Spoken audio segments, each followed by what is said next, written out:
नमस्कार विद्यार्थी मित्रांनो, मी पताळे सर. या ठिकाणी मी आपल्या इयत्ता 10वीच्या इतिहास आणि राज्यशास्त्र या विषयाच्या यूट्यूबवर काही क्लिप पाठवत आहे. सर्व विद्यार्थी त्या क्लिप पाहून योग्य तो प्रतिसाद देत आहेत. विद्यार्थ्यांना माझ्या क्लिपमधून जे अध्यापन होत आहे ते समजत आहे, त्यांना आवडत आहे आणि त्यांच्या ज्ञानामध्ये भर पडत आहे, याचं मला फार मोठं समाधान आहे. आणि म्हणून या ठिकाणी मी तुमच्यासाठी अशाच पद्धतीच्या नवनवीन अशा प्रकारच्या व्हिडिओ क्लिप यूट्यूबवर मी टाकणार आहे. तर या ठिकाणी आपण कालच्या तासामध्ये इतिहासाचं 7वं प्रकरण पाहिलेलं आहे आणि आज आपण या ठिकाणी राज्यशास्त्राचं पहिलं प्रकरण पाहणार आहोत. तत्पूर्वी एक अत्यंत महत्त्वाची गोष्ट आहे की आपल्याला माहिती आहे, गेल्या 22 मार्चपासून संपूर्ण देशभरामध्ये लॉकडाऊन असल्यामुळे आपल्या शाळा बंद आहेत आणि बराचसा काळ लॉकडाऊनमध्ये गेल्यामुळे आपल्या महाराष्ट्र शासनाने विद्यार्थ्यांचं शैक्षणिक नुकसान होऊ नये आणि त्यांच्यावर अतिरिक्त भार पडू नये यासाठी काही अभ्यासक्रम कमी केलेला आहे. तर आपण हा जो कमी केलेला अभ्यासक्रमाचा भाग आहे तो या ठिकाणी जरी शिकत नसलो तरी आपल्या ज्ञानामध्ये भर पडली पाहिजे. आणि या देशामध्ये लोकशाहीमध्ये जीवन जगत असताना लोकशाहीसमोरील आव्हाने काय आहेत याचीही आपल्याला जाणीव असली पाहिजे. म्हणून जरी आपल्या अभ्यासक्रमाचा 25% भाग कमी केलेला आहे, म्हणजे राज्यशास्त्राचं 6वं प्रकरण कमी करण्यात आलेलं आहे. लक्षात ठेवा, भारतीय लोकशाहीसमोरील आव्हाने हे प्रकरण या वर्षीसाठीच्या परीक्षेसाठी असणार नाही याची नोंद विद्यार्थ्यांनी घ्यायची आहे. म्हणजे इतिहास आणि राज्यशास्त्र मिळून 25% अभ्यासक्रम कमी केलेला आहे. तर हा जो कमी केलेला अभ्यासक्रम आहे तो कमी केलेला अभ्यासक्रम सोडून बाकीचा अभ्यास आपल्याला या ठिकाणी घ्यायचा आहे. तर मी या ठिकाणी आज तुमच्यासमोर आपलं राज्यशास्त्राचं पहिलं प्रकरण जे आहे, संविधानाची वाटचाल, हे प्रकरण या ठिकाणी आपण पाहणार आहोत. संविधानाची वाटचाल हे प्रकरण शिकत असताना आपल्याला हे माहीत असलं पाहिजे की आपला भारत देश जो आहे तो 15 ऑगस्ट 1947 या दिवशी स्वतंत्र झालेला आहे. 15 ऑगस्ट 1947ला भारत स्वतंत्र झाला. परंतु भारताला स्वातंत्र्य देण्याच्या पूर्वी ब्रिटिशांनी भारतामध्ये एक चांगली राज्यव्यवस्था प्रस्थापित करण्याच्या दृष्टिकोनातून आणि भारतीयांचं स्वराज्य निर्माण झालं पाहिजे यासाठी जी आंदोलने केलेली आहेत त्या आंदोलनाची दखल घेऊन भारतामध्ये ब्रिटिशांनी संविधान सभेची स्थापना केली आणि त्या संविधान सभेच्या माध्यमातून 1946 पासून भारतीय संविधान निर्मितीची प्रक्रिया भारतामध्ये सुरू झालेली होती. आणि हे संविधान 26 नोव्हेंबर 1949 या दिवशी पूर्ण झालं आणि ते भारत सरकारकडं सुपूर्द करण्याचं काम आपल्या भारतीय संविधानाचे शिल्पकार महामानव डॉक्टर बाबासाहेब आंबेडकर यांनी हे कार्य केलेलं आहे. तर अशा पद्धतीने भारताचं संविधान पूर्ण झाल्याच्या नंतर हे संविधान भारत सरकारकडे 26 नोव्हेंबर 1949 या दिवशी सुपूर्द करण्याचं काम डॉक्टर बाबासाहेब आंबेडकर यांनी केलेलं आहे. भारताच्या संविधानाची लेखनाची जी धुरा आहे ती संपूर्ण धुरा आपल्या खांद्यावर पेलण्याचं काम डॉक्टर बाबासाहेब आंबेडकर यांनी केलं. आणि मग भारताला स्वातंत्र्य मिळाल्याच्या नंतर 26 जानेवारी 1950 या दिवशी आपल्या भारतामध्ये लोकशाही शासन पद्धतीने राज्यकारभार सुरू झालेला आहे. तर ही लोकशाही शासन पद्धती जी आहे ती आपल्या संविधानाने स्वीकारलेली आपल्या भारताची एक राज्यकारभाराची पद्धत आहे. आपण भारतामध्ये जगत असतो. भारतामध्ये जगत असताना आपल्या देशाला प्रत्येक क्षेत्रामध्ये जर अत्यंत भक्कम बनवायचं असेल, मजबूत बनवायचं असेल, प्रत्येक क्षेत्राची वाटचाल या देशाची यशस्वीरित्या जर करायची असेल तर या देशाला उत्कृष्ट पद्धतीची राज्यकारभार पद्धती असली पाहिजे. तर आपल्या भारताच्या राज्यकारभाराची जी पद्धत आहे ती लोकशाही पद्धती आहे. आपल्या देशाचा राज्यकारभार जो आहे तो लोकशाही शासन पद्धतीने होत असतो आणि ही लोकशाही शासन पद्धती जी आहे ती आपल्या भारतीय संविधानानुसार आपण ही लोकशाही शासन पद्धती स्वीकारलेली आहे. तर ही लोकशाही शासन पद्धती जी आहे ही लोकशाही शासन पद्धतीची वाटचाल जी आहे ती वाटचाल संविधानाच्या माध्यमातून कशी होत आहे याचा अभ्यास या ठिकाणी आपल्याला करायचा आहे. तर प्रकरण पहिलं या ठिकाणी संविधानाची वाटचाल हे प्रकरण या ठिकाणी आपण शिकणार आहोत. तर संविधानाची वाटचाल हे प्रकरण पाहत असताना आपल्याला आणखी एक महत्त्वाची गोष्ट माहिती असली पाहिजे की आपण इयत्ता 9वीपर्यंत बऱ्याचशा गोष्टी आपण शिकलेल्या आहेत. नागरिकशास्त्राच्या माध्यमातून राज्यशास्त्राच्या माध्यमातून बऱ्याचशा गोष्टी आपण शिकलेल्या आहेत. तर आतापर्यंत तुम्ही काय शिकलात तर ज्या स्थानिक शासन संस्था आहेत आपल्या भारतामध्ये त्या स्थानिक शासन संस्थांची माहिती तुम्ही घेतलेली आहे. आपल्या भारतामध्ये स्थानिक शासन संस्था कोणत्या आहेत तर लक्षात ठेवा, महानगरपालिका असेल, नगरपालिका असेल, पंचायत समिती असेल, जिल्हा परिषद असेल, ग्रामपंचायत असेल, नगरपंचायत असेल, या सर्व ज्या आहेत या सर्व स्थानिक शासन संस्था आहेत. या सर्व स्थानिक शासन संस्थांची कार्यप्रणाली कशा प्रकारची आहे, त्यांच्या निवडणुका कशा पद्धतीने होत असतात याची माहिती तुम्ही 8वीपर्यंत शिकलेली आहे. दुसरी महत्त्वाची गोष्ट आहे भारतीय संविधानाने जी मूल्य आपल्यासमोर ठेवलेली आहेत ती मूल्य कोणती आहेत तर स्वातंत्र्य, समता, बंधुता, न्याय, समाजवाद आणि लोकशाही हे आपल्या भारतीय संविधानाची उद्दिष्टे आहेत किंवा मूल्य आहेत. याचाही अभ्यास तुम्ही मागच्या राज्यशास्त्राच्या इतिहासाच्या नागरिकशास्त्राच्या भागामध्ये केलेला आहे. आणि त्याचबरोबर आजपर्यंत 1950 पासून ते आजपर्यंत भारतीय संविधानाने निर्माण केलेली जी शासन यंत्रणा आहे याचाही अभ्यास 9वीपर्यंत आपण केलेला आहे.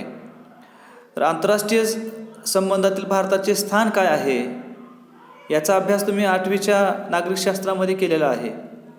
तर अशा पद्धतीने या सर्व गोष्टींचा अभ्यास तुम्ही इयत्ता 9वीपर्यंत केलेला आहे. आता या ठिकाणी आपल्याला काय पाहायचं आहे तर आपल्या भारतीय संविधानाने भारताचे धर्मनिरपेक्ष लोकशाही गणराज्य म्हणजे लोकांचे राज्य निर्माण करण्याचे जे उद्दिष्ट ठेवलेले आहे या उद्दिष्टापर्यंत जाण्याच्या दृष्टिकोनातून आपल्या भारतीय संविधानाची वाटचाल कशा पद्धतीने चालू आहे हे या ठिकाणी आपल्याला पाहायचं आहे. त्याचबरोबर या भारतामध्ये भारतीय नागरिकांना सामाजिक, आर्थिक, धार्मिक क्षेत्रामध्ये, राजकीय, सांस्कृतिक क्षेत्रामध्ये न्याय मिळाला पाहिजे याच्यासाठी भारतीय संविधानाने नेमकं काय तरतुदी केलेल्या आहेत आणि त्या दृष्टिकोनातून भारतीय संविधानाची कशा पद्धतीने वाटचाल चालू आहे ही माहिती या ठिकाणी आपल्याला घ्यायची आहे. या देशातल्या नागरिकांचं स्वातंत्र्य जपले जावे यासाठी भारतीय संविधानाने ज्या तरतुदी केलेल्या आहेत त्या तरतुदीच्या माध्यमातून भारतीयांचं स्वातंत्र्य कशा पद्धतीनं जपलं जात आहे याही गोष्टीचा अभ्यास या प्रकरणामध्ये आपल्याला काय घ्यायचा आहे, करायचा आहे. आणि दुसरी महत्त्वाची गोष्ट आहे भारतीय संविधानाकडं काय म्हणून पाहिलं जातं तर सामाजिक न्याय व समतेवर आधारित एक प्रगतशील आणि विकसित समाज निर्माण करण्याचे अत्यंत महत्त्वपूर्ण साधन म्हणजे भारतीय संविधान आहे. या दृष्टिकोनातून आपल्या भारतीय संविधानाकडे पाहिलं जाते. या देशामध्ये सामाजिक समतेवर आणि न्यायावर आधारित प्रगतशील आणि विकसित समाज जर निर्माण करायचा असेल तर त्यासाठी या देशामध्ये एकमेव साधन कोणतं आहे तर ते संविधान आहे. या दृष्टिकोनातून भारतीय संविधानाकडं पाहिलं जाते. आणि म्हणून 26 जानेवारी 1950 या दिवशीपासून संविधानानुसार भारताच्या राज्यकारभाराची सुरुवात झालेली आहे. तेव्हापासून ते आजपर्यंत भारताच्या संविधानानुसार जो राज्यकारभार झालेला आहे त्यातून भारतीय लोकशाहीचे जे स्वरूप आहे ती किती व्यापक होत गेलेली आहे याचीही माहिती या प्रकरणामध्ये आपल्याला घ्यायची आहे. त्याचबरोबर दुसरी महत्त्वाची गोष्ट जी आहे, भारतातील राजकीय प्रक्रियेत झालेले जे महत्त्वाचे बदल आहेत आणि त्याचबरोबर सामाजिक न्याय व समता प्रस्थापित करण्याच्या दृष्टिकोनातून भारतीय संविधानाने कोणती पावले उचललेली आहेत याचाही आढावा या प्रकरणामध्ये आपल्याला घ्यायचा आहे. म्हणजेच या प्रकरणामध्ये आपल्याला पुढील 3 मुद्द्यांचा अभ्यास करायचा आहे. नंबर 1 लोकशाही, नंबर 2 सामाजिक न्याय व समता आणि नंबर 3 न्यायव्यवस्था. या 3 मुद्द्यांचा अभ्यास या प्रकरणामध्ये आपल्याला करायचा आहे. आणि या प्रकरणाच्या माध्यमातून लोकशाहीने कशा पद्धतीने आपल्या भारतामध्ये वाटचाल केलेली आहे आणि संविधानाने जे सामाजिक समता आणि न्याय प्रस्थापित करण्याच्या दृष्टिकोनातून जे उद्दिष्ट आपलं ठेवलेलं आहे, ते उद्दिष्ट साध्य करण्याच्या दृष्टिकोनातून जे महत्त्वपूर्ण पावले उचललेली आहेत, न्यायव्यवस्थेचं कार्य कशा पद्धतीने आपल्या भारतामध्ये चालू आहे, या सर्वांचा आढावा या ठिकाणी आपल्याला या प्रकरणामध्ये घ्यावायचा आहे. तर या ठिकाणी भारतीय संविधानाची वाटचाल पाहत असताना लोकशाहीच्या माध्यमातून भारतातील राजकीय प्रगल्भता जी आहे ती कशा पद्धतीने आज झालेली आहे हे आपल्याला पाहायचं आहे. भारतीय राजकारणाची जी प्रगल्भता आहे ती किती व्यापक स्वरूपामध्ये झालेली आहे हे आपल्याला पाहायचं आहे. तर लोकशाहीमध्ये राजकीय प्रगल्भता किती आलेली आहे हे आपण पाहूया. तर आपल्या भारतामध्ये लोकशाही शासन पद्धतीचा आपण स्वीकार केलेला आहे आणि लोकशाहीची रचना या देशामध्ये आपण निर्माण केलेली आहे. लोकशाहीची रचना या देशामध्ये आपण केलेली आहे. तर फक्त लोकशाही शासन पद्धतीची केवळ संरचना करून चालत नाही, तर त्या संरचनेच्या आधारे नागरिकांनी जर व्यवहार केला तरच या देशामध्ये लोकशाही ही समाजाच्या राजकीय जीवनाचा एक अविभाज्य भाग बनू शकते हे आपल्याला समजलं पाहिजे. आणि म्हणून लोकशाही ही समाजाच्या राजकीय जीवनाचा अविभाज्य भाग झाला पाहिजे. यासाठी आपल्या देशात लोकांना थेट प्रतिनिधित्व मिळालं पाहिजे. यासाठी संसद भारतीय लोकशाहीमध्ये प्रस्थापित करण्यात आलेली आहे. त्याचबरोबर लोकांचा थेट संबंध सहभाग राजकारणामध्ये असला पाहिजे. यासाठी राज्याच्या विधानसभा या ठिकाणी निर्माण करण्यात आलेल्या आहेत. त्याचबरोबर स्थानिक शासन संस्थांच्या माध्यमातून सुद्धा लोक या लोकशाहीमध्ये कशा पद्धतीने राजकीयदृष्ट्या प्रगल्भ होऊ शकतात यासाठी या संस्था आपल्या भारतामध्ये निर्माण करण्यात आलेल्या आहेत. तर या माध्यमातून संसद असेल, राज्याच्या विधानसभा असतील आणि स्थानिक शासन संस्था असतील, या माध्यमातून जनतेचा लोकशाहीतील जो सहभागाचा आणि राजकीय स्पर्धेचा जर विचार केला तर भारतीय लोकशाही जी आहे ती आज मोठ्या प्रमाणात यशस्वी झालेली दिसते. कारण आज या संसदेच्या माध्यमातून, राज्याच्या विधानसभांच्या माध्यमातून किंवा स्थानिक शासन संस्थांच्या माध्यमातून राजकीय स्पर्धा जी आहे या आपल्या भारतीय लोकशाहीमध्ये मोठ्या प्रमाणात वाढलेली आहे. आणि या राजकीय स्पर्धेचा जर विचार केला तर भारतीय लोकशाही ही अत्यंत मोठ्या प्रमाणामध्ये यशस्वीरित्या वाटचाल करत असलेली आपल्याला दिसते. दुसरी एक अत्यंत महत्त्वाची गोष्ट म्हणजे भारतीय लोकशाही अत्यंत यशस्वीरित्या जी वाटचाल करत आहे यासाठी दुसरी अत्यंत महत्त्वाची जी गोष्ट आहे ती म्हणजे आपल्या भारतामध्ये विशिष्ट कालावधीनंतर म्हणजेच दर 5 वर्षाच्या नंतर अत्यंत मुक्त आणि न्याय्य वातावरणामध्ये निवडणुका होत असतात. मुक्त आणि न्याय्य वातावरणामध्ये आपल्या भारतामध्ये निवडणुका होतात आणि या निवडणुकीच्या माध्यमातून अत्यंत स्वच्छ पद्धतीने आपले लोकप्रतिनिधी निवडले जातात. हे आपल्या भारतीय लोकशाहीचे एक फार मोठे यश आहे. जर आपण भारताची लोकसंख्या जर पाहिली आणि भारत देशाचा भौगोलिक विस्तार जर पाहिला तर आपला देश फार मोठा आहे आणि एवढ्या बलाढ्य देशामध्ये विविध पातळींवर निवडणुका घेणे हे एक फार मोठं आव्हान आहे. तरीसुद्धा भारतीय लोकशाहीमध्ये एवढा मोठा आपल्या देशाचा जो विस्तार आहे किंवा जी लोकसंख्या आहे, हा विस्तार जरी असला तरी आपल्या देशामध्ये हे लोकसंख्येचं आव्हान पेलत भारताचा भौगोलिक विस्तार जरी असला तरी आपल्या भारतीय लोकशाहीने हे निवडणुकांचं जे आव्हान आहे ते अत्यंत सक्षमपणे पेललेलं आहे.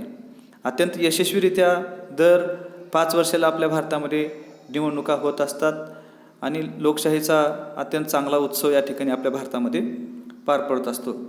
दुसरी महत्त्वाची गोष्ट आहे, आपल्या भारतामध्ये ज्या वारंवार निवडणुका होत असतात, या वारंवार होणाऱ्या निवडणुकांमुळे भारतीय जे मतदार आहेत त्या मतदारांच्या राजकीय जाणीवा अत्यंत प्रगल्भ होत आहेत.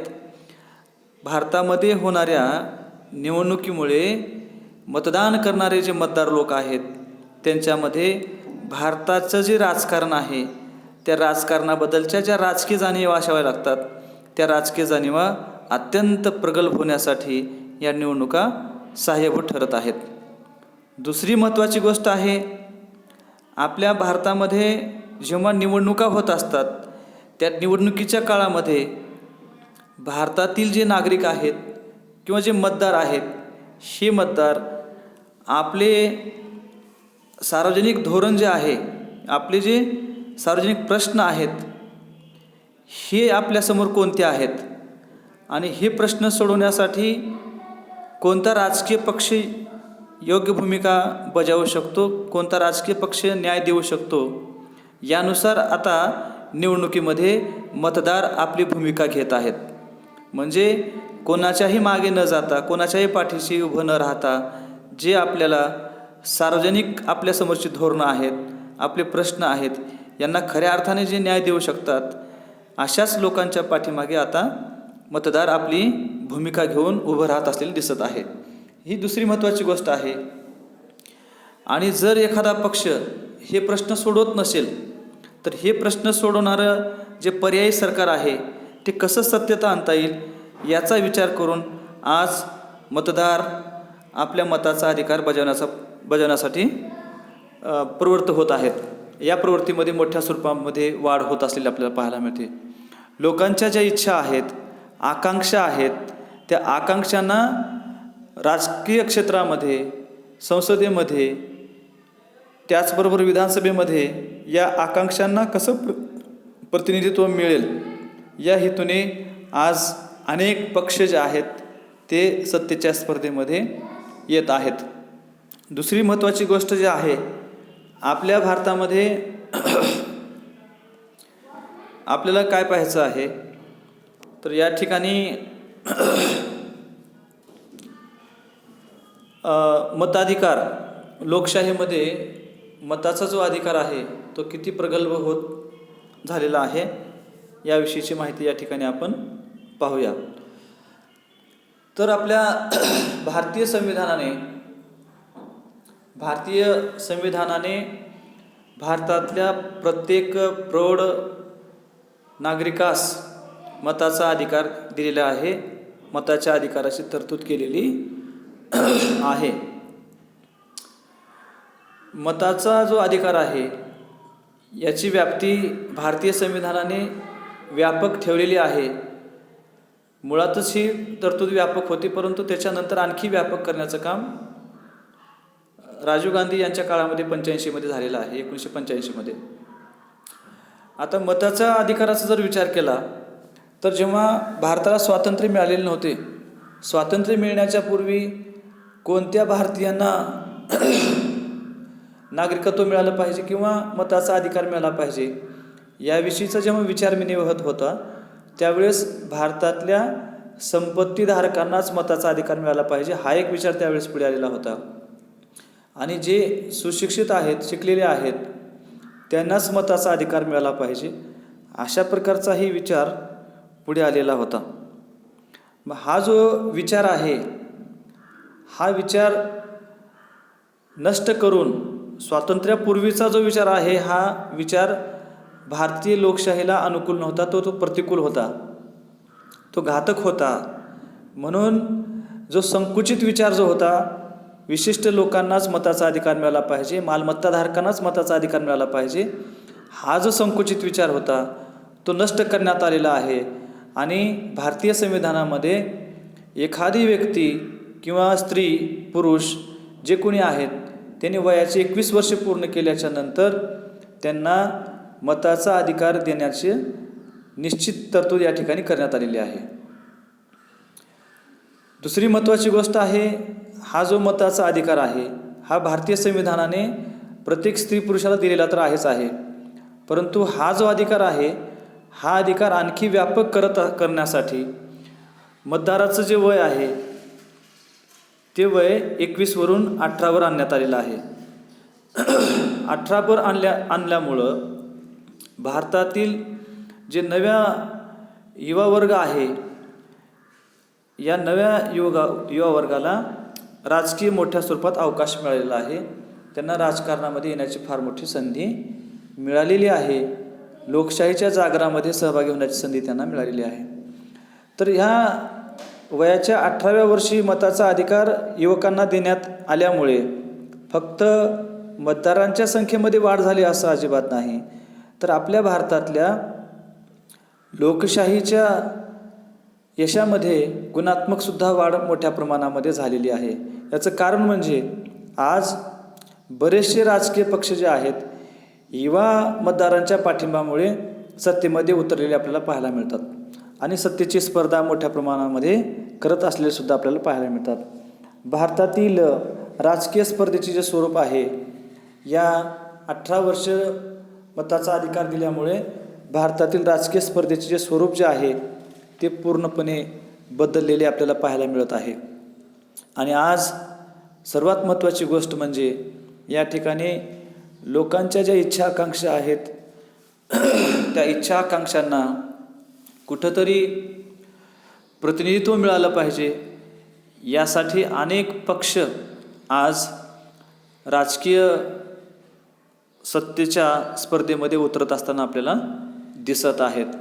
आपण पाहतो दरवर्षी दर 5 वर्षाला जेव्हा निवडणुका होत असतात तेव्हा त्या 5 वर्षाच्या निवडणुकीमध्ये नव्याने कुठला ना कुठला पक्ष पुढे आलेला आपल्याला पाहायला मिळत आहे.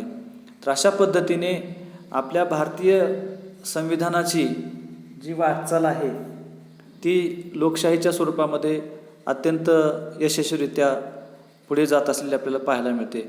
याच्यानंतर लोकशाहीचे विकेंद्रीकरण कशा पद्धतीने झालेले आहे याची माहिती आपण पुढच्या तासामध्ये घेणार आहोत. तर विद्यार्थ्यांनी हे जे प्रकरण आहे संविधानाची वाटचाल हे मी थोड्याशा भागामध्ये आता या ठिकाणी समजावून सांगितलेलं आहे. हे जर आवडलं असेल तर विद्यार्थ्यांनी लाईक करावे आणि कमेंटमध्ये मला आपली प्रतिक्रिया द्यावी. धन्यवाद.